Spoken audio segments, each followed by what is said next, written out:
Making headlines for this week of October the 10th, ECAT has a major paradigm-shifting announcement just been made that is shaking the global market.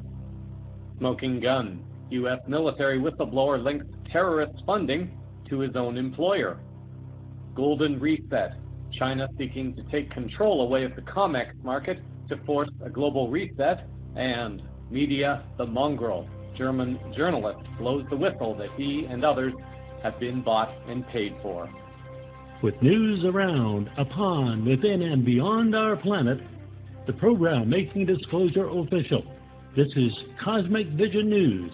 Here is Jeffrey West. Greetings and blessings to all. Without any significant geopolitical event taking place this week to lead the newscast with, I choose instead to lead with a science and technology story that may be responsible for what is currently happening in the global markets and what may represent a huge shift in what is about to come. There appears to be a lot of excitement brewing over the last few days around the results of an independent test of the ECAT generator invented by Andrea Rossi of Italy and first reported on CVN almost 2 years ago. According to the extremetech.com website on October the 9th, the device that purports to use cold fusion to generate massive amounts of cheap green energy has been verified by third-party researchers, according to a new 54-page report. The researchers observed a small ECAT over 32 days, where it produced net energy of 1.5 megawatt hours, or far more than can be obtained from any known chemical sources in the small reactor volume. The researchers were also allowed to analyze the fuel before and after the 32-day run, noting that the isotopes in the spent fuel could only have been obtained by nuclear reactions, a conclusion that boggles the researchers.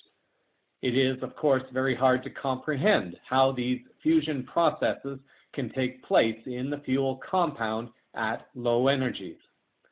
This new report, available as a PDF document on the ECAT, was carried out by 6 reputable researchers from Italy and Sweden.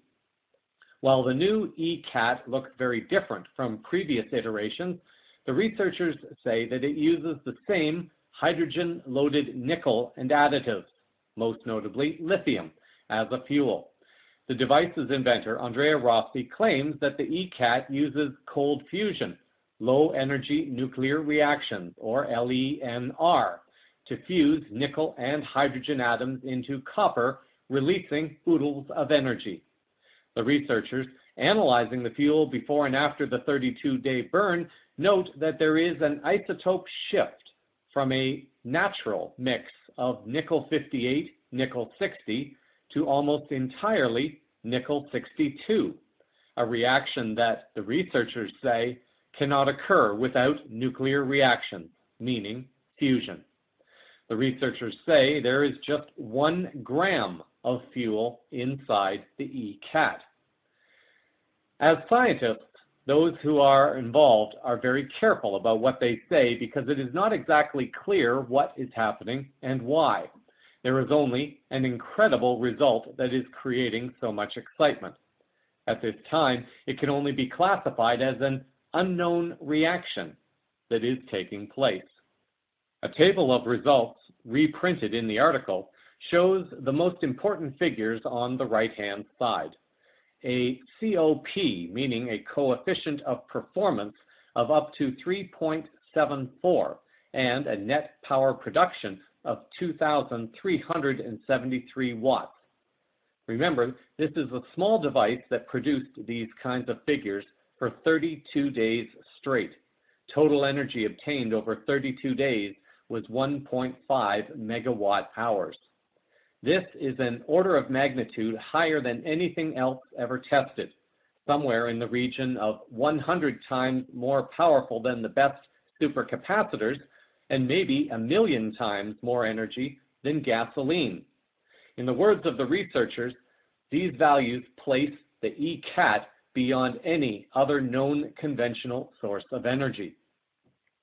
The timing of this announcement and the news of the volatility in the global stock markets over the last few days may be connected. The article notes that the next few weeks could be very interesting indeed. According to one report at Ciphercall, a big bank downloaded the new ECAT report just minutes after it was made available online, and oil futures have stayed volatile since. And of course, this morning, Glasgow University announced that it would be selling its fossil fuel investments. Although very positive, there are still some hurdles to cross. A previous third-party test of the device was done in March of 2013 and was attacked and debunked quickly, according to the article. The article writes that before the world can be changed, however, there will now be a very extensive period of scrutiny from the scientific community at large. To perhaps put this in a more simple language, it means that those who may be aware of the true power of this device will control the release of information to the world so things do not go crazy overnight, more than they already are. As long as the global cabal still has power, the status quo cannot be upset too much too quickly, and therefore a controlled release under the excuse of further testing and scrutiny may take place. It does appear to be incredibly promising, and according to the article, if these third-party findings are to be believed, if the ECAT really is performing cold fusion, then this is rather exciting. We are talking about an extremely cheap, green, and dense power source that could quite literally change the world. A link to the English article, a link to the Swedish article, and also to the research paper PDF document outlining the test will be provided in the show summary. Returning to geopolitical news, it appears that some new and rather extensive information is being brought into the whistleblower arena by yet another member of the U.S. military. The individual, Second Lieutenant Scott Bennett, is apparently connected to the 11th Psychological Operations Battalion. Bennett apparently contacted Benjamin Fulford recently, and this is what Fulford had to say about Bennett. He writes, a Pentagon psychological warfare expert who contacted this writer last week said the obvious target was the Zionist-controlled Middle Eastern oil monarchy. The gist of the revelations is that he went through a long, and he's talking about Bennett now, Bennett went through a long Kafkaesque nightmare because he took his job too seriously and actually traced the source of terrorist financing to his erstwhile employers, Booz Allen Hamilton, as well as the Union Bank of Switzerland, UBS, and Saudi Arabia. He soon figured out that neither the U.S. Congress nor the U.S. Central Command, nor any of the other people at the top of his chain of command were actually interested in cutting off terrorist financing.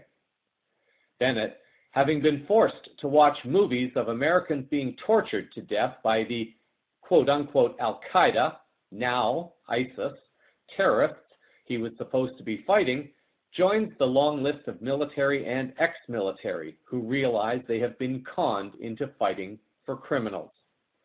As the cabal puppet leaders like U.S. President Obama say, an alliance must be built to attack ISIS. However, forensic analysis by the UK's MI6 and other intelligence make it clear that ISIS is run out of Jerusalem and financed by Saudi Arabia and Qatar. Fulford provides a link to an 86-page PDF file, the alleged story of Bennett's mission and what he discovered, originally written on May 27th of 2013. From page 6 of the document, Bennett wrote the following. Somewhere in the dark, dank cubicles of the U.S. government, there is a nervously twitching cabal of parasitic lawyers and bureaucrats from the White House, the intelligence community, Congress, the media, and the military, who have been dreading and desperately trying to bury and stop this report from ever reaching the American public. Obstructionists whose skullduggery must now, with the weight and momentum behind this letter, come to a career face-smashing end, and their deeds be exposed as the acts of treason they are. Bennett also writes about an unbelievable coincidence where he ends up in prison alongside another whistleblower by the name of Brad Birkenfeld. On pages 14 and 15, he writes, "It was only after I met Brad Birkenfeld, after he was imprisoned, that I discovered how incredibly valuable his financial information was and how much obscene skullduggery, corruption, and treason may have been committed against our military by allowing terrorist UBS financial networks to remain undisclosed and untargeted for political gain. It was only after I spent months with Birkenfeld piecing together all of the intelligence materials, i.e. WikiLeaks cables, bank statements, reports, letters, and interviews he had accumulated in an effort to vindicate himself, that I stumbled upon an outrageous irony and astounding, if not miraculous, coincidence. My job had been to work within the military intelligence matrix to identify, analyze, track down, and destroy terrorist finance networks and operations. Yet, the information most necessary for combating these terrorists was coming to me not from the intelligence community, but from a jail cell, not from a professional military analyst, but from an imprisoned civilian banker. And never would we have met had the same government which imprisoned him for whistleblowing about Swiss banks and financing terrorism, not also imprisoned me for discovering and trying to expose the same menace. Whether out of an impossible coincidence or divinely orchestrated meeting, Brad Birkenfeld and I ended up not only at the same prison, but in the same dorm, down the hall from each other, and upon meeting discovered our individual stories formed a fantastic revelation that truth is indeed stranger than fiction. Here is where the story takes a turn toward the bizarre, if not supernatural, and makes the wise seem foolish by showing how accidents can really be appointments. The document goes into far too much detail that can be adequately summarized within a few moments, but for those who are interested, the link to the PDF document will be in the show summary. For those who also wish to act as safeguards for the document, it can also be downloaded. For most listeners, it is no surprise that this kind of control and financing has been going on. It is also no surprise how so much information is now being exposed.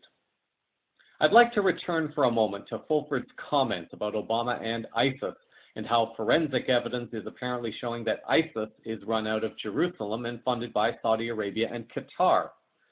CVN was provided with an audio interview dating back to 1990, received from journalist Thomas Dowswell.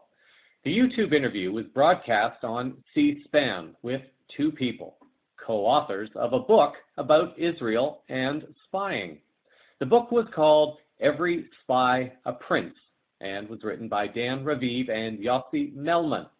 In selected excerpts from this interview, listen closely to what you will hear, and remember, this was from back in 1990.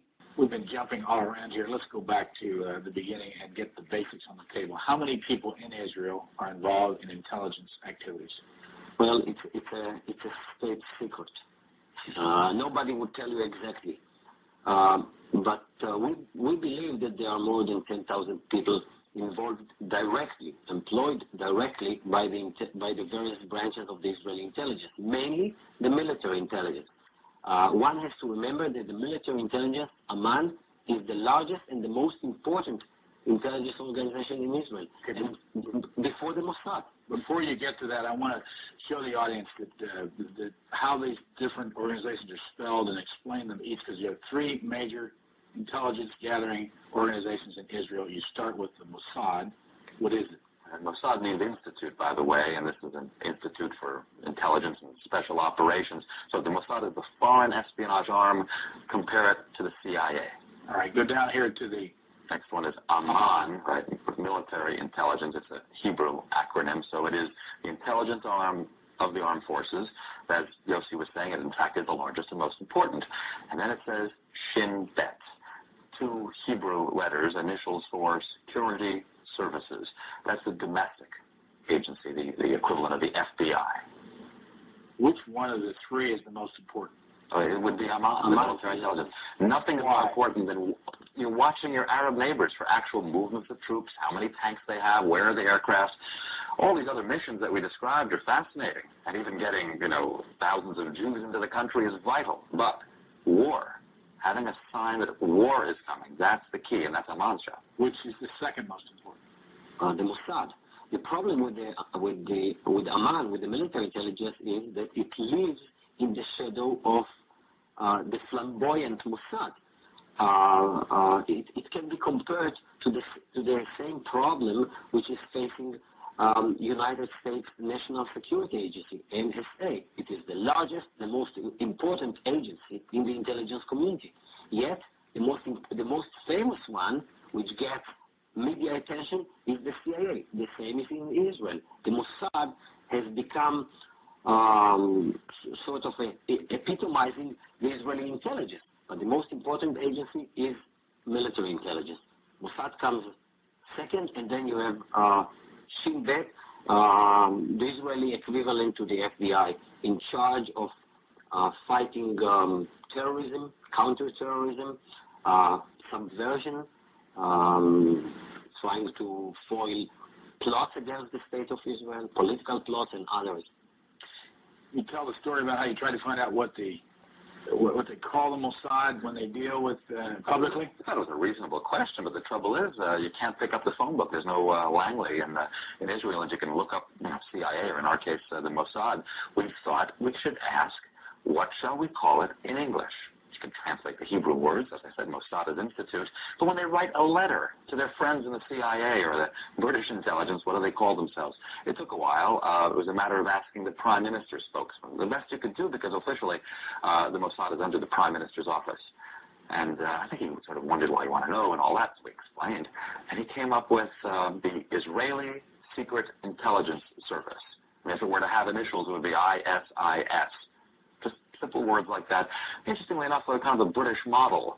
The British don't really like the names MI5 and MI6 for their foreign service. They prefer SIS, Secret Intelligence Service. What was the toughest bit of information to gather for this book? I think about the extent, the involvement of the Israeli intelligence in a topic which is very unusual for intelligence, and this is immigration. It's probably even more sensitive than dealing with Arab military capabilities. Since Israel perceives itself not just as a state of the Israelis and for the Israelis, but also a state for the Jews wherever they are. So the Israeli intelligence is becoming the Jewish intelligence with two specific missions. One, to protect Jewish communities which are in peril, mainly in Arab countries. Jewish communities that are persecuted by the local authorities. And secondly, to bring those Jews from the countries that they are not allowed to immigrate, to bring them over to Israel. Recently, the Israeli intelligence was trying and is still trying to bring over Ethiopian Jews from Ethiopia, what was known as Operation Moses. So that, I think, was even more, it was tougher than researching for Mossad or for Amman. And there is a special unit dealing with Jewish immigration. Why might the name ISIS be significant? We heard a few moments ago Melman talking about the special unit within Israeli intelligence dedicated to immigration, trying to reunite all the Jews together. In other words, to bring the pieces together to become whole and brought back to life. A Wikipedia page describes the goddess Isis as follows. Isis was worshipped as the ideal mother and wife, as well as the patroness of nature and magic.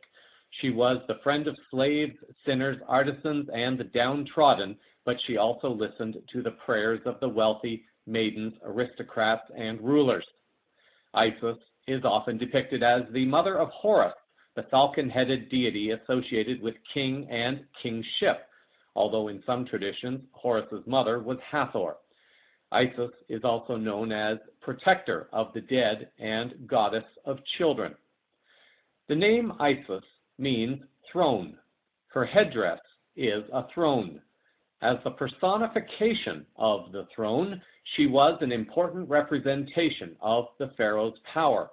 The pharaoh was depicted as her child, who sat on the throne she provided. In the typical form of her myth, Isis was the first daughter of Geb, god of earth, and Nut, goddess of the sky. She married her brother Osiris, and she conceived Horus with him. Isis was instrumental in the resurrection of Osiris when he was murdered by Set. Using her magical skills, she restored his body to life after having gathered the body parts that had been strewn about the earth by Set. The star Sopdet, or Sirius, is associated with Isis. The appearance of the star signified the advent of a new year, and Isis was likewise considered the goddess of rebirth and reincarnation, and as a protector of the dead. It was said that Isis tricked Ra into telling her his secret name by causing a snake to bite him, the antidote to whose venom only Isis possessed. Knowing his secret name thus gave her power over him. The use of secret names became central in many late Egyptian magic spells. By the late Egyptian historical period, after the occupations by the Greeks and the Romans, Isis became the most important and most powerful deity of the Egyptian pantheon because of her magical skills. Magic is central to the entire mythology of Isis, arguably more so than any other Egyptian deity.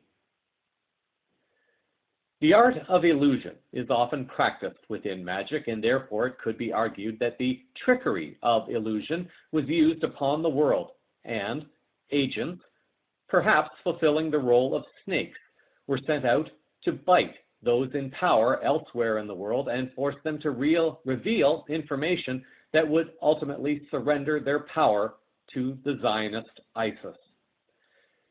There appears to be a very profound symbolism attached to the Zionist Jewish agenda of reuniting all its parts while providing the throne upon which many leaders in the world claim their power in the world. Over to Korea now, where a surprise meeting has taken place this past week. Regular followers of the alternative news circles will likely have heard that secret talks have been ongoing in terms of reuniting the Koreas, something that Benjamin Fulford in particular has mentioned on numerous occasions. The story has taken a move into the more public sphere at this time, however. An article appearing on RT.com on October the 4th has reported that North Korean delegates have met with the South's top officials in an unusual and rare visit, as both countries agreed to resume high-level talks which have been strained by military tensions on the peninsula.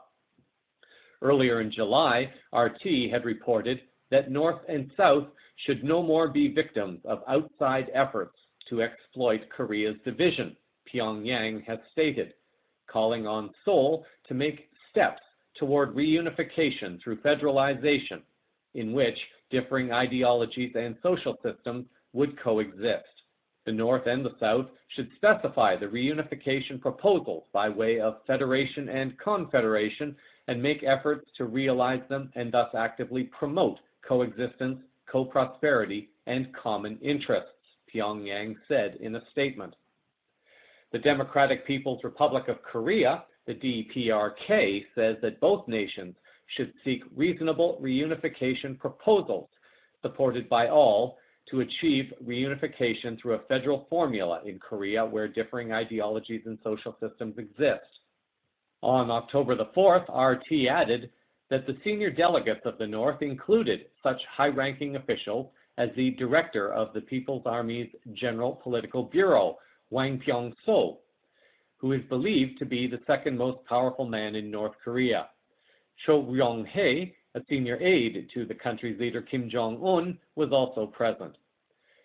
Pyongyang's former intelligence chief, Kim Yang-gon, also attended the meeting with the South.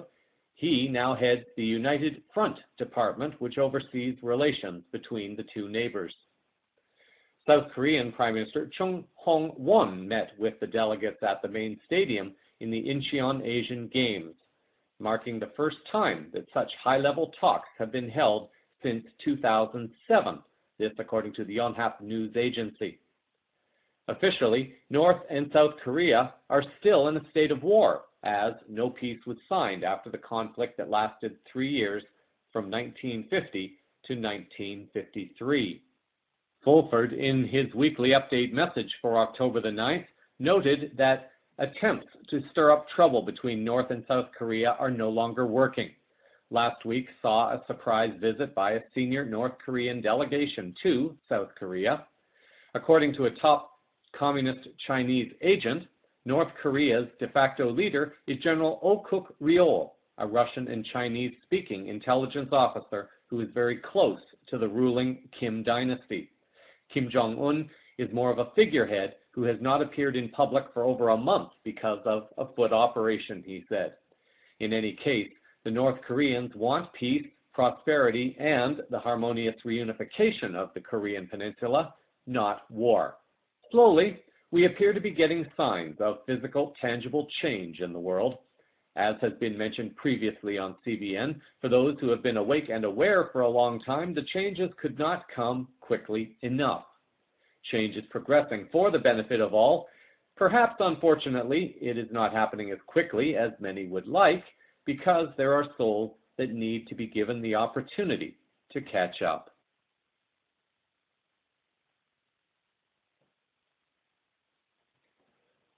Following on the heels of the vote by the Swedish government to formally recognize the state of Palestine, it appears that UK politicians are attempting to force Prime Minister Cameron to follow a similar position. RT reported on October the 10th that British MPs will vote on Monday on an historic motion to symbolically recognize Palestine as an independent state. With Labour instructing its MPs to vote in favour, the non-binding motion would increase pressure on Prime Minister David Cameron over the issue. Proposed by the chair of Labour, Friends of Palestine, the backbenchers' motion also has the support of Liberal Democrat MPs. A number of conservative backbenchers will also lend their support, despite the party's large pro-Israel constituency. The motion states, this House believes that the government should recognize the state of Palestine alongside the state of Israel. The vote follows Sweden's successful vote to recognize Palestine as a state, the first EU country to do so, despite opposition from the Israeli government. However, even if the motion is carried, it would not commit the UK government to officially recognize Palestine, a move that is against the government's policy. It's against the government position, but it's not an attack on them as such. We just feel that now's the time to shout out loud that this should be done, Labour MP Graham Morris, who is sponsoring the debate, told Reuters. Not only is statehood the inalienable right of the Palestinian people, but recognizing Palestine will breathe new life into a peace process that is at an impasse, Morris said. Sweden's government made the announcement last week that the government had voted formally to recognize Palestine. It was a long time in coming, however.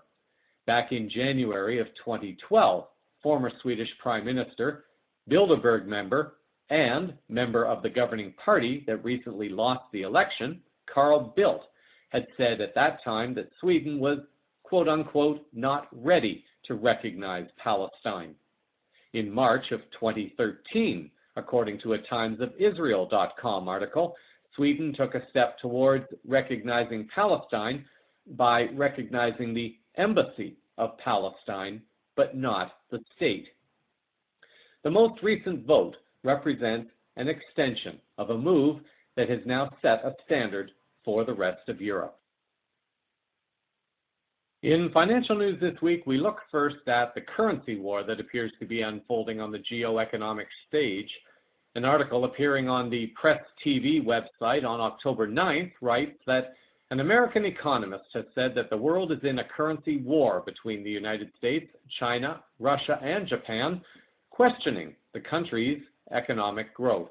Economist Mark Thornton shared this information on Press TV. The International Monetary Fund has just announced that the Chinese economy has overtaken the U.S. economy as the world's largest economy, with GDP in China at $17.6 trillion and GDP in the U.S. at $17.4 trillion, which is a remarkable growth story for China. Over the last decade, China's gone from one half the size of the U.S. economy to now exceeding it through a process of double-digit annual growth in the economy.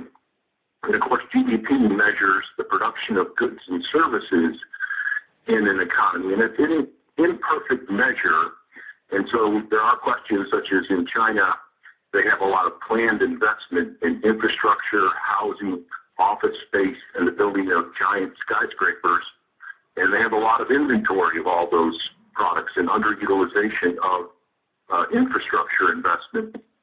And in the U.S., the growth has been driven, GDP growth has been driven largely through a process of large government deficits and a burgeoning national debt, and really an unprecedented radical monetary policy of keeping interest rates very low.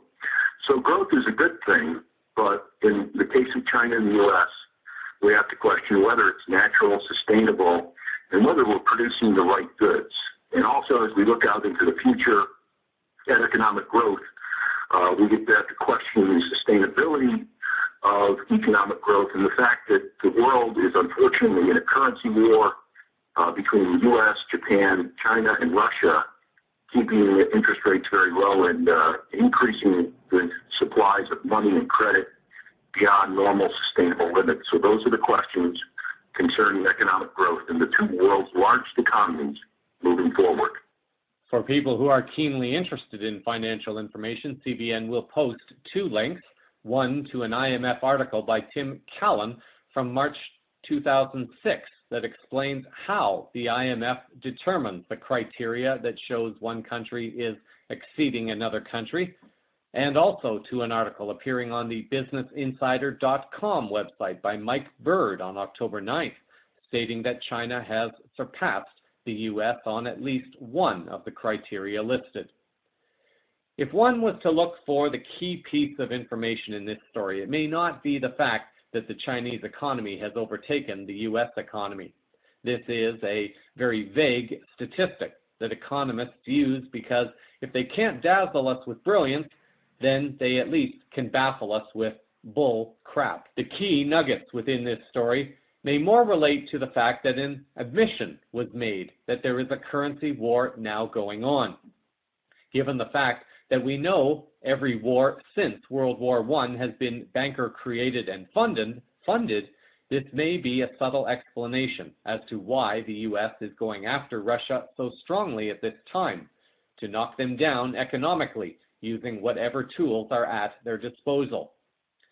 In just a moment, you will hear a recent interview given by a former economic hitman, John Perkins, whose job it was to go into a country and attempt to destabilize a country's government economically if the leader was unwilling to play the game the way the global cabal wanted them to play. China appears to have another card up its sleeve in the geo-economic sphere as well.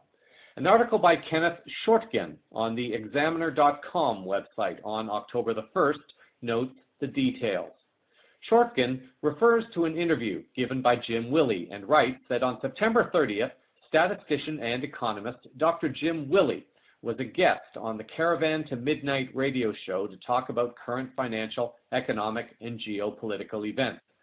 During his 3-hour interview, Dr. Willey stated that one of the purposes behind China's creation of the new Shanghai Gold Exchange is to eventually take over global price controls for the monetary metal away from the COMEX and then force a global currency reset by raising the price of gold to its true or actual value.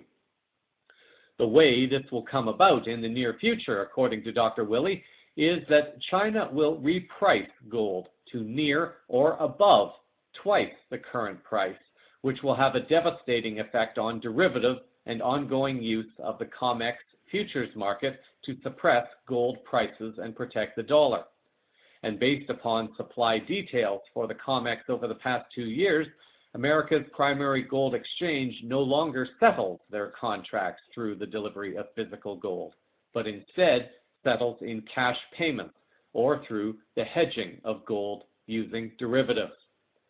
Subsequently, once this failure to deliver takes place, then China, through the Shanghai Gold Exchange, will become the default market for price discovery, and at that point will readjust gold to its true value, instantly causing massive chaos in the fiat currency markets and leaving the world little alternative but to implement a complete currency reset. Willie was quoted by Shortkin as having said that when we get this next global currency reset, it's going to be a complete reset. It apparently will happen predominantly in the gold world. They are going to change the price of gold and jam it down the throat of the U.S. Take a look at COMEX. Since the middle of 2012 or so, they've been forcing gold contracts to settle not in metal but in cash. And if you don't like it, they'll ban you from the COMEX. There's been very little, if any, settlement of gold futures contracts for 2 years in gold metal. They're not a gold market anymore. They're a derivative market for gold instruments. So, in late September, about a week ago, Shanghai started offering a gold and futures contract, and they're settling in metal. And this is rapidly threatening the United States and London. And interestingly, you will notice shortly after this new exchange opened, there are now uprisings in Hong Kong. But this is the final phase, the end game of the next reset. They are going to do this in Shanghai and with their global contracts, with the real big event that's going to create mass disruptions in the currency markets. And those disruptions will be from the Asians declaring what the gold price is, and with the Asians delivering and supplying physical metals at the gold price. So we seem to be getting close to some kind of reset taking place within the geoeconomic sphere, and the conflicts, uprisings, and Ebola threats that have been taking place are merely the weapons of mass distraction, a failing attempt to try to delay, if not prevent, this global reset from taking place. A few moments ago, I mentioned John Perkins, a former economic hitman. Historically, he has been serving in a capacity as a whistleblower, exposing the techniques used by government cabal members to destabilize and thus take control of a country under the illusion of democracy or promoting freedom. Loosely translated, it means to choose freely to be enslaved without your knowledge or consent, as opposed to being enslaved overtly.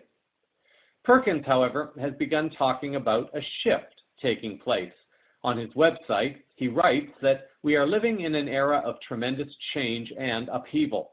Times of crisis are times of great opportunity. Recognize that we, the people, are the solution. We are waking up and coming together. This is a time that requires commitment and courage, a time to soar to new heights. Through your actions and communications, you can inspire business leaders, political leaders, students and teachers, housewives and husbands, everyone, to manifest a world our children and grandchildren will want to inherit.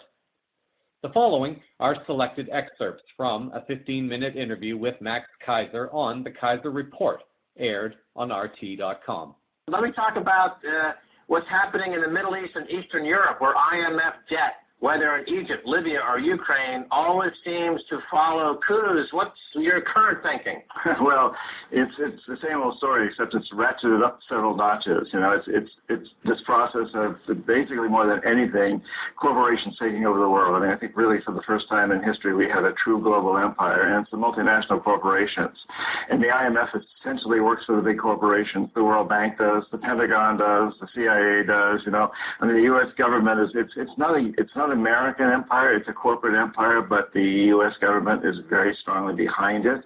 And we constantly have these revolving doors where the head of some big corporation becomes the head of becomes president of the United States, or becomes head of the watchdog agency that's supposedly watchdogging oil companies. Well, it's a former oil executive who's going to go back into the oil industry.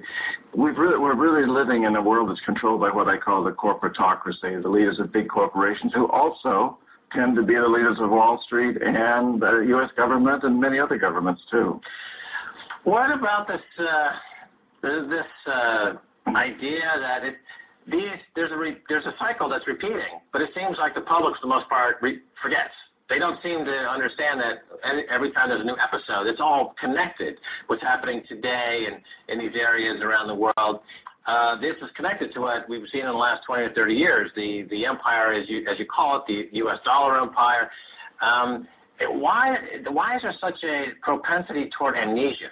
Well, I think a lot of that goes to do with the fact that people around the world feel like they're getting better in some respects. So we've got the internet. Everybody's got television today, Everybody's got refrigerators, not everybody, but more and more people. The material things that seem to make life better, that Hollywood tells us makes us happy, are more prevalent throughout the world. So there seems to be this growing prosperity, and yet at the same time, what we're really understanding is that the rich are getting a lot richer. It recently came up that 85 people control more resources than half the world's population, and we're living in a feudal society, but the people, the bourgeois, the people living outside the castle, are also getting all these little perks.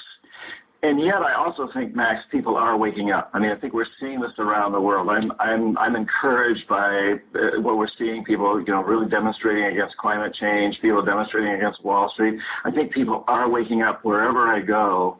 And I've been traveling on a speaking tour for about 10 years since Confessions came out, and I've really seen a change in attitudes around the world. So I think people are beginning to wake up, but we're also getting all these perks all the time that make us feel like we're all getting better lives. I'm here in London to speak at this conference this weekend on plant consciousness, and the indigenous people all over the world, and I've studied with indigenous shamans on just about every continent, and they all have prophecies that we've entered a time with the potential for tremendous change. And some of these prophecies go back thousands of years when this time was prophesied, the Mayan, the Quechua, and so forth. And I really do feel that we are going through a consciousness revolution, and I feel that the future may look back on this time as being the greatest revolution so far in history, bigger than the agricultural or the industrial revolution, a consciousness revolution where we're waking up to the fact that we live on a very fragile space station that doesn't have any shuttles, and we need to take care of it. And the fact that we can all communicate with each other, the fact that this program can be instantaneously viewed around the world by people deep in the Amazon, in the Himalayas, that couldn't happen 5 years ago. It's happening today. People are communicating. Well, there's an awakening that's happening, a consciousness revolution, and I feel that my job, and I feel very blessed to have this job, is to go around the world and announce it. People's awareness has increased. So again, we have this clash that's going on, and I think we don't know what the outcome of the story is going to be, but I think for you and me and people like us to keep exposing this, and for the common man to recognize that we have power. Ultimately, the corporations depend on us to buy their goods and services and invest in them. So we have the power to take back control, and we need to do that. For those who are fans of John Perkins and wish to find out more about his new book, Shape-Shifting, the link to his website will be in the show summary. Moving back to the east now, we take a look at Vietnam. This would appear to be yet another indication as to why so many distracting and demonizing events are taking place. An article appearing on the BricsPost.com website on October the 6th has reported that Russian officials are speeding up negotiations for Vietnam to join the Moscow-led customs union bloc, officials said on Monday. The inclusion of Vietnam in the group would reinforce President Putin's drive to show Russia will not be isolated by Western sanctions. The two countries will boost bilateral trade revenue to $7 billion in 2015 and $10 billion in 2020, said Dong Duy Quang, Vice Chairman of Vietnam Chamber of Commerce and Industry.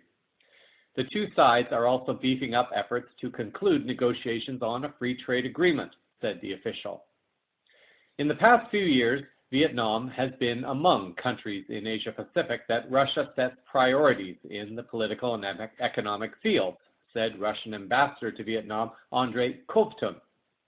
The customs union guarantees the free transit of goods, services, capital, and workforces, and coordinates policy for major economic sectors. The U.S. has also been aggressively working towards securing a deal of some kind with Vietnam. The article also adds that, meanwhile, the U.S. continues to woo Vietnam as part of its much-hyped pivot to Asia. The United States last week announced that it was partially lifting a ban on lethal arms sales to Vietnam, which was imposed in 1984. The more observant among you may have noticed the difference between what Russia is negotiating and what the U.S. is offering. The U.S. still seems to naively believe that they can win people over with military offers, technologies, and power. This is a technique that is likely to fail, and if so, it is possible that the media may soon be reporting Ebola in Vietnam or some other kind of uprising. In general news this week, some more whistleblowing information has come to light, and this information focuses on the media. In an RT.com interview on September 29th with journalist and author Dr. Udo Ulfkotte, he explains some of what he was forced to do as a journalist. The following are selected excerpts from the interview. As the interview was done by RT, discernment is suggested where his comments concerning Russia are concerned. If those comments do not resonate with your current beliefs about Russia, then just set those aside and focus on the rest of the material. Well, I've been a journalist for about 25 years, and I was educated to lie, to betray, and not to tell the truth to the public. But seeing right now, within the last month, how far how the German and American media tries to bring war to the people in Europe, to bring war to Russia. This is a point of no return, and I'm going to stand up and say it is not right what I have done in the past, to manipulate people, to make propaganda against Russia, and it is not right what my colleagues do and have done in the past, because they are bribed to betray the people, not only in Germany, all over Europe. The reason writing this book was that I'm very fearful of a new war in Europe, and I don't like to have this situation again, because war is never coming from itself. There is always people behind it to push for war. And this is not only politicians, this is journalists too. And I just have written in the book how we have betrayed in the past our readers just to push for war, because I don't want this anymore. I'm fed up with this propaganda. People like me, I became an honorary citizen of the state of Oklahoma in the United States. Just why? Just because I write pro-American. I wrote pro-American. I was supported by the Central Intelligence Agency, by the CIA. Why? Because I should be pro-American. I'm fed up with it. I don't want to do it anymore. And so I've just written a book not to earn money. No, it will cause a lot of trouble for me, just to give the people in this country, in Germany, in Europe, and all over the world, just to give them a glimpse of a view what goes up behind the closed doors. What have I done for intelligence agencies? So please see, most of the journalists you see in foreign countries, they claim to be journalists, and they might be journalists, European or American journalists, but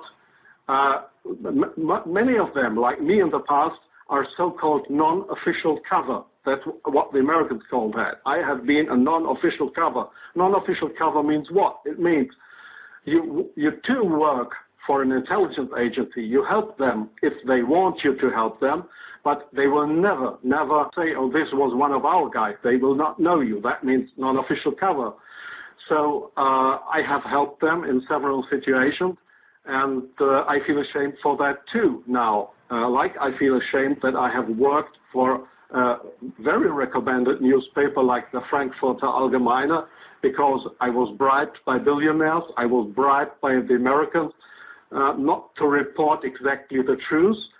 We were all educated to write pro-European, pro-American, but please, not pro-Russian. So I'm very sorry for that, but this is not what I understand for democracy and for press freedom. I'm very sorry for that. Young journalists, through what is very important here is transatlantic organizations. All journalists from really respected and recommended big German newspapers, magazines, radio stations, TV stations, they are all members or guests of those big transatlantic organizations. And there, in these transatlantic organizations, you are approached to be pro-American, and there is nobody coming to you and say, well, we are the Central Intelligence Agency, would you like to work for us? No, this is not the case how it happens. What they do, these transatlantic organizations, is they invite you for seeing the United States. They pay for that. They pay all your expenses and everything. So you're bribed. You get more and more corrupt because they make you good contacts. You won't know that those good contacts are, let's say, non-official covers or officially people working for Central Intelligence Agency or other American agencies. So you make friends. You think they are friends, and you cooperate with them. They ask you, well, could you do me this favor? Could you do me that favor? And so your brain more and more is brainwashed through these guys. And your question was, is this only the case with German journalists? No, I think it is especially the case with British journalists because they have a much closer relationship. It is especially the case with Israelis, of course, with French journalists. It is the case for Australian journalists, for journalists from New Zealand, from Taiwan, there is many countries in the Arab world, like Jordan, for example, like Oman, the Sultanate of Oman. There is many countries where this happens. The BND, this German Foreign Intelligence Agency, came to my office at the Frankfurter Allgemeine in Frankfurt, and they wanted me to write an article about Libya and about Colonel Muammar Gaddafi. I had absolutely no secret information regarding Colonel Muammar Gaddafi and Libya, but they gave me all the secret information, and they just wanted me to write, to sign the article with my name. I did that, but it was an article that was published in the Frankfurter Allgemeine that originally came from the Bundesnachrichtendienst, from the German Foreign Intelligence Agency. So do you really think that this is journalism, intelligence agencies writing articles? Oh yes, that article, I have reprinted it partly in my book. That article was how Libya and Colonel Muammar Gaddafi, how he secretly tried to build a poison gas factory, I think in Rabta was the name, yeah. And I got all those information. It was a story that was printed worldwide 2 days later. But I had no information on that. It was the intelligence agency that wanted me to write this article. But this is not the way journalism should work, that intelligence agencies, that they decide what is printed and what not. The book that Dr. Ulf Kota has published appears to be only available in German at this time and can be found on his website. The book title, Gekaufte Journalisten, translates to Bought Out Journalist. The website is only available in German as well, but the link is in the show summary for those who wish to use an online translator to view that site. On October the 10th, it was announced who would be receiving this year's Nobel Peace Prize. Jade Walker wrote in the HuffingtonPost.com that the 2014 Nobel Peace Prize was awarded on Friday to Pakistani Malala Yousafzai and Indian Kailash Satyarthi for their struggle against the suppression of children and young people and for the right of all children to education. Children must go to school and not be financially exploited, the Norwegian Nobel Committee stated in a press release. In the poor countries of the world, 60% of the present population is under 25 years of age. It is a prerequisite for peaceful global development that the rights of children and young people be respected. Jan Oberg of the Transnational Foundation for Peace and Future Research noted the following: "This prize is not a human rights or do-good prize. The two excellent people who are awarded the prize for 2014 have done great work for children's rights, but unfortunately human rights is not what Alfred Nobel sought to reward. Therefore, the Nobel Committee has once again violated the letter as well as the spirit of Nobel's will. The prize shall award reduction in military violence and end wars. Nobel wanted to reward the person who shall have done the most or the best work for fraternity between nations, for the abolition or reduction of standing armies, and for the holding and promotion of peace congresses." He also used the word champions of peace. The Nobel Committee seems to have converted the prize into a do-good prize.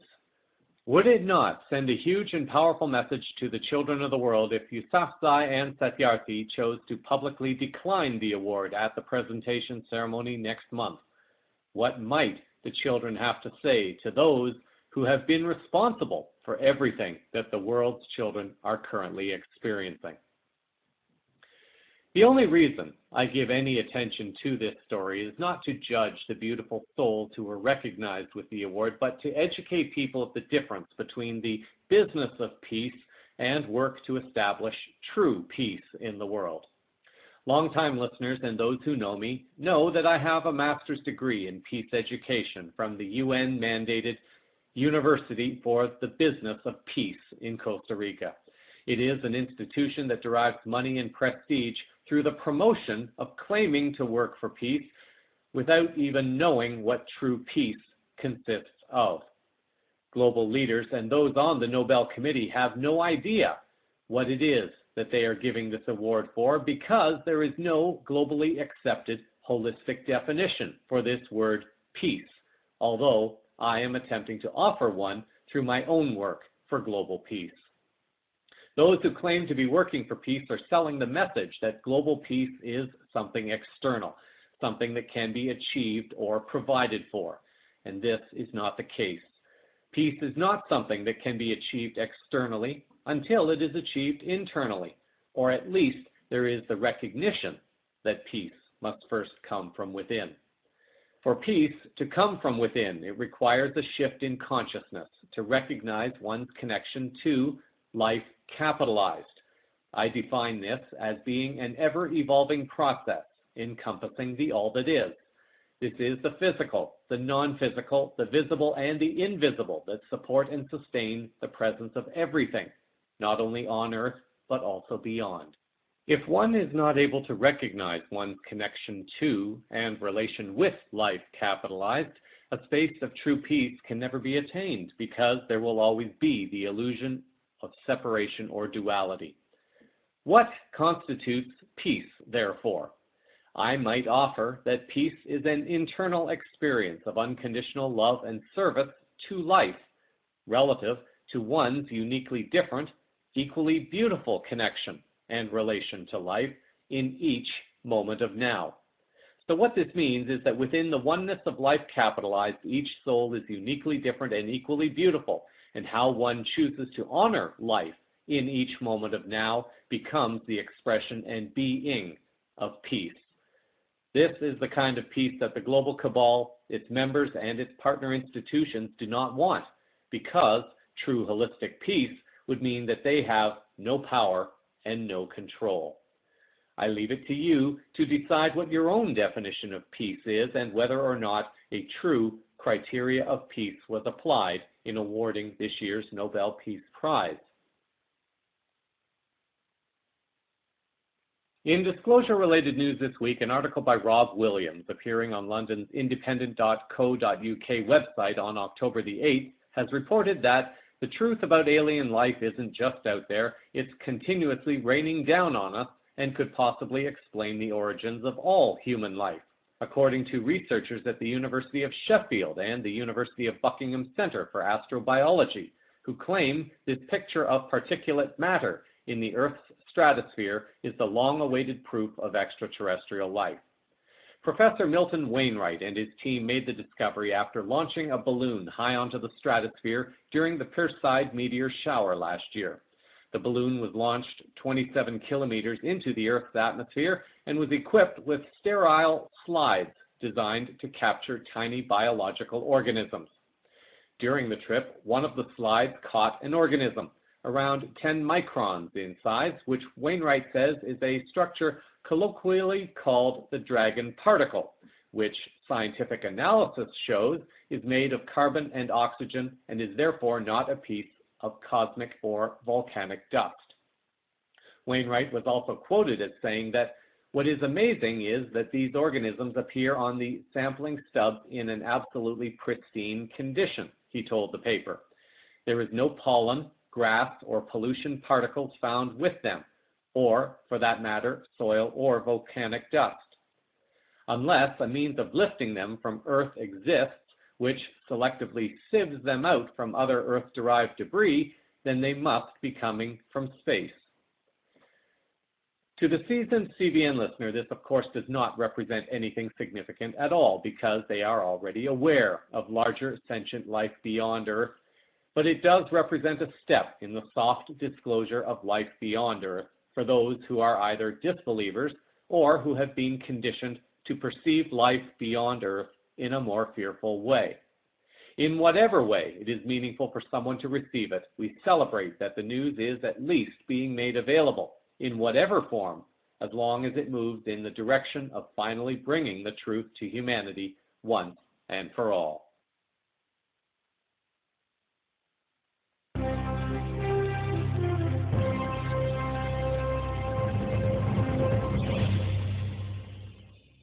In health news for this week, we are exploring several items, starting with a company that I came across purely by accident while searching for some other information on the internet.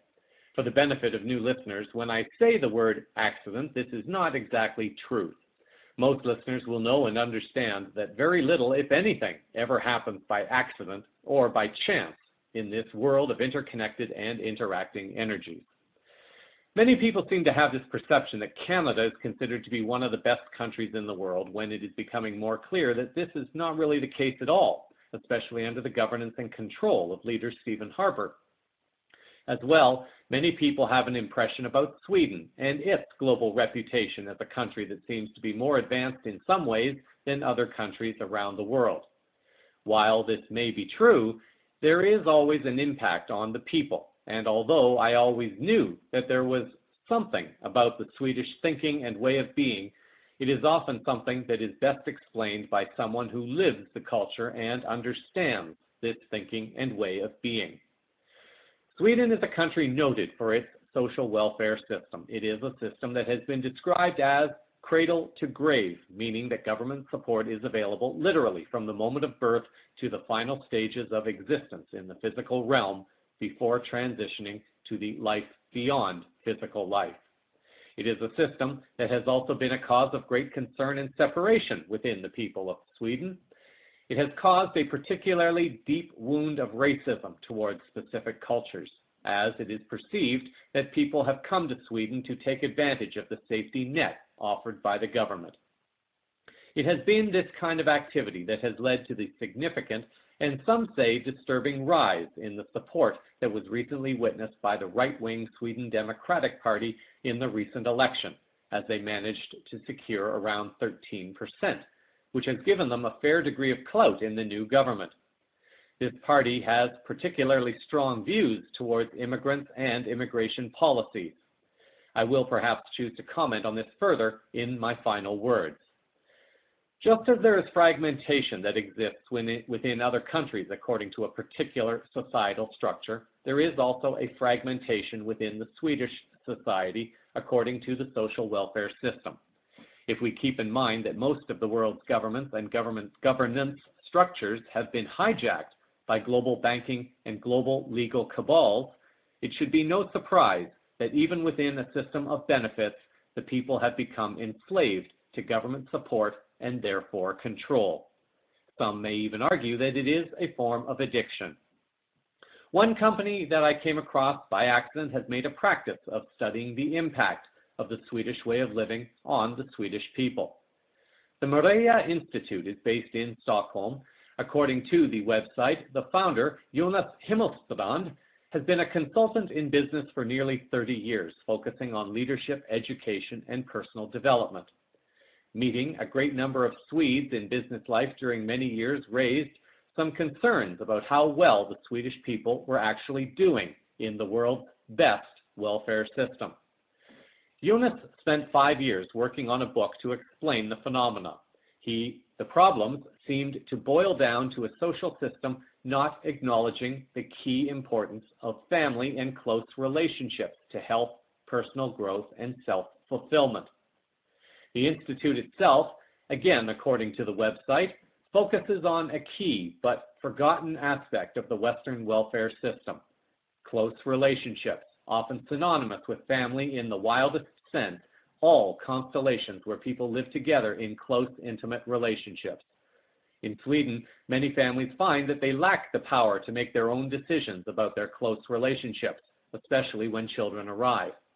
The symptoms are visible in the national statistics: high levels of stress-related sick leave, ambitious but insecure parents, increasing psychological ill health among youth, plummeting learning results, and more disorder in schools. The impediments are often well-intentioned. The everyone to work policy, gender equality, high subsidized daycare, pre- and after-school care, and school. But rather than create more welfare, there are in effect often hindrances to the close relationships which are so important to human health, learning, and development. On a sister website, The Happy Company, Himmelstrand has noted the following about the Western countries and Sweden in particular. The West has endured 150 years of hard work creating a knowledge society where today industrial robots do much of the donkey work. So it is time to become human again and acknowledge inner growth, relationships, family, emotions, inner convictions, intuition, love, and spirit. By international measures, Sweden is a very tiny country. With just over 9 million inhabitants, Sweden has only 0.15% of the world's population. Still, Sweden is perhaps the world's most famous welfare state. Sweden often tops studies on good life, health, and longevity. Swedes enjoy a high standard of living, but in the knowledge society, drawbacks in the area of personal growth, family, and children are becoming visible. The symptoms include relatively high levels of stress leave and sick leave, early retirements, and a decreasing psychological health among youth. Recent studies have shown that Sweden is the world's most unusual country in 2 specific areas: family and religion. Sweden is perhaps the most secular country in the world, as well as the Western country with the least focus on family. In Sweden, the state has taken over many of the functions of the family. Government-imposed commercial rules have a way of being dangerous to the health of free human beings. Take a look at 2 trivial examples.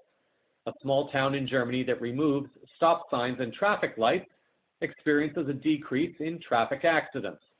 Politeness pays, and people were more inclined to think of others when they were not having rules forced upon them. The state of Colorado relaxes rules on marijuana and cannabis in the state, and crime statistics are going down there. At this time, examples such as these may or may not be able to be explained easily or in a way that will allow a purely 3D mind to comprehend. It will only come as more and more make the conscious choice to step out from the box of their enslavement and all that has deliberately been created for the illusion of freedom, with the debt, fear, and separation that come with that enslavement, all with the unknowing consent of the people who choose to be slaves because the unknown is too fearful to consider or to create. The emphasis is focusing on a shift that gradually allows people to shift out of their addiction to work to a fast-paced, hectic lifestyle. As people are working through the withdrawal symptoms of this addiction, they have a chance to begin reconnecting to life and detaching from everything that they thought would make them happy while they were still addicted. The Mireia Institute website states that it is politically and religiously unaffiliated and is neither based on any specific ideology apart from democracy and human rights. The purpose of the Mireia Institute is to present the knowledge available today about health, learning, and personal growth through attachment and relationships to the political level. This knowledge is lacking today in the political debate in many countries, Sweden being no exception. When this knowledge is publicly known, family policies in most political camps will look different, even though the solutions may vary. CVN attempted to call and did send a message to Jonas Himmelstrand on the day of the newscast to see if he might be available to comment on the work of the Mireia Institute. As of the time the story was prepared for broadcast, CVN had not heard back from Himmelstrand, but perhaps contact will come in the future as a follow-up. And in this week's final words, I would like to explore a little bit more how successfully the global cabal has been able to infiltrate so many different aspects of the human lifestyle that has been conditioned into us.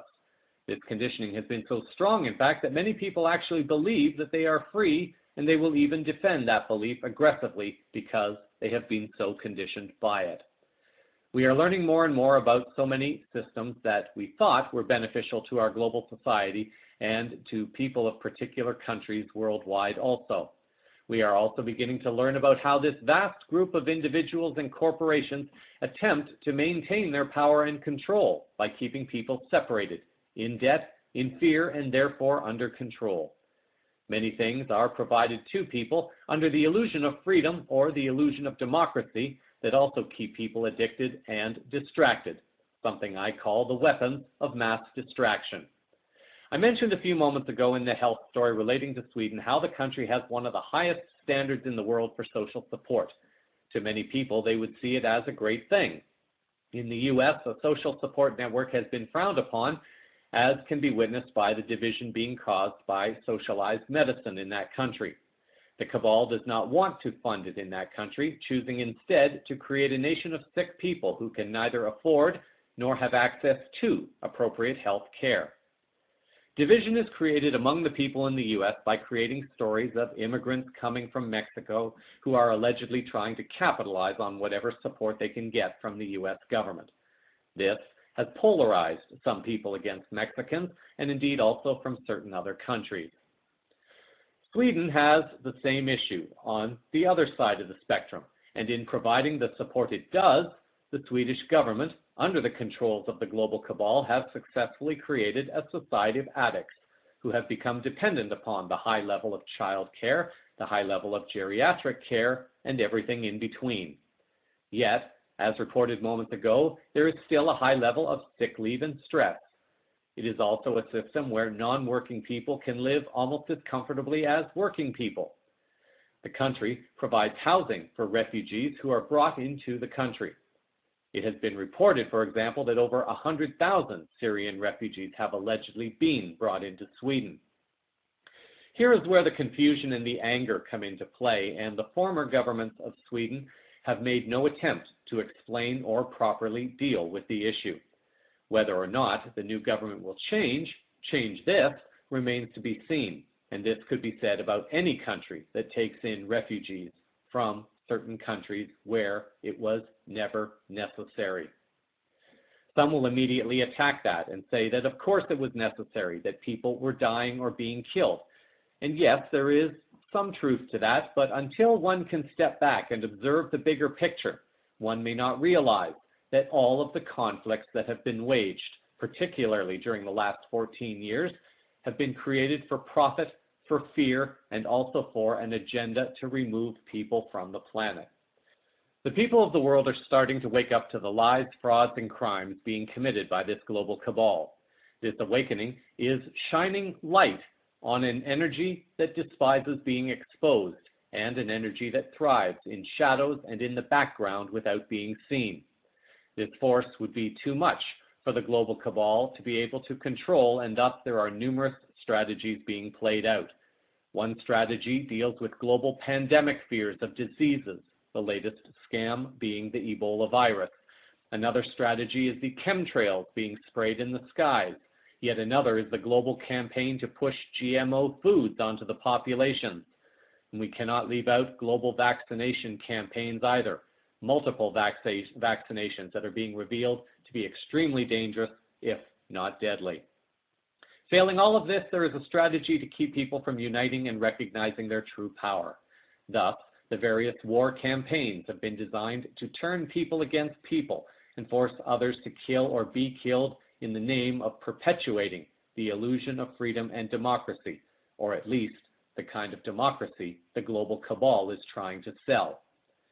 The cabal has infiltrated almost every different kind of societal structure to keep all its bases covered and prevent people from finding real benefit regardless of where they live in the world. The Western dream is sold to non-North Americans so people will want to come to North America, the US and Canada in particular. North Americans are waking up and wanting to get away from the enslavement they are discovering. Giving as many people as possible a US passport seems like a reward to many, and they are thrilled until they discover that regardless of where they live and work in the world, they are enslaved to a global tax collection system. Sweden brings in refugees, creating the image of being the good example in the world of humanitarian support.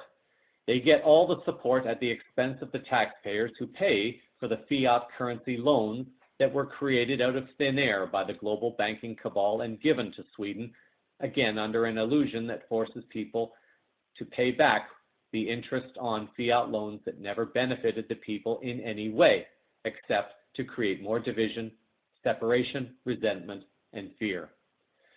Let me be very clear on a point. I am not saying that humanitarian support is a bad thing. Where there is a legitimate and urgent need for it, then it is necessary, such as a natural disaster that has not been man-made. Most of the immigrants that have been forced out of countries over the last 14 years have been as a result of a global campaign of man-made war for profit and global control. Countries have been infiltrated, hijacked, and governments have been tossed out, only to be replaced by puppet governments that receive EU loan bailouts that go to the wealthy and to the banking cabal in those countries without going to the people. And yet, the people are then forced to foot that bill. It is therefore not surprising that there is resentment against immigrants when they come into a country and receive benefits that perhaps many nationals may not even have access to. It creates division and separation. Unfortunately, most do not realize that they are being played.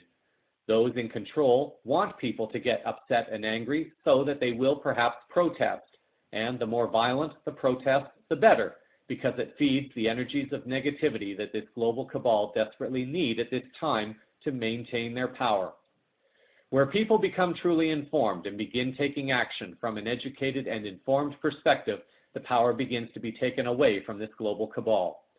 The refugees of Syria or any other country are as much victims to this campaign of global division as the people of the country that brings those refugees in. We are blaming the wrong people, and we are resorting to tactics and actions that perpetuate the fear and division without going after the root cause of it all. This is what the cabal fears most, an informed and educated citizenry that is fully aware of the frauds, lies, and crimes that have been committed, and that this informed citizenry now is willing to throw out governments that exist on the lives of the fiat currency system of the banking or the criminal system of commercial admiralty law without standing up to the forces of control, enslavement, and planetary destruction for power, profit, and control. It starts by learning to approach any situation from the perspective of seeking to understand what the root cause of a situation is without immediately reacting to a situation that is being experienced. We all have a responsibility to peacefully and lawfully set the example of how to ask questions without judgment that show others how to awaken to the illusion and begin asking their own questions. It starts with us, if one is willing to accept that as part of one's truth or one's mission. Maybe it will become a part of your own truth and service to humanity, our planet, and our benevolent galactic families. Create a wonderful week until our next moment of now.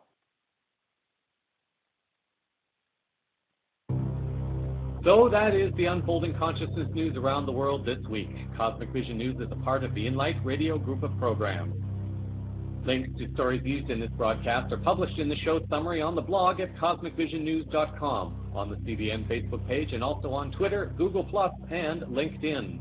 Thank you for sharing your time with me. I'm Jeffrey West, reminding you that facing personal truths and purging yourself of addictions or manipulative habits requires strength, courage, humility, faith, and the other qualities of a soul with stamina, because you are not just changing yourself, you are changing your universe.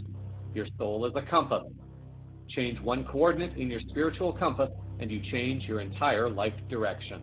Until our next moment of now, stay grounded in love, hold the vision of light and peace in your hearts, and keep your eyes to the skies. Disclosures unfolding all around you. Namaste.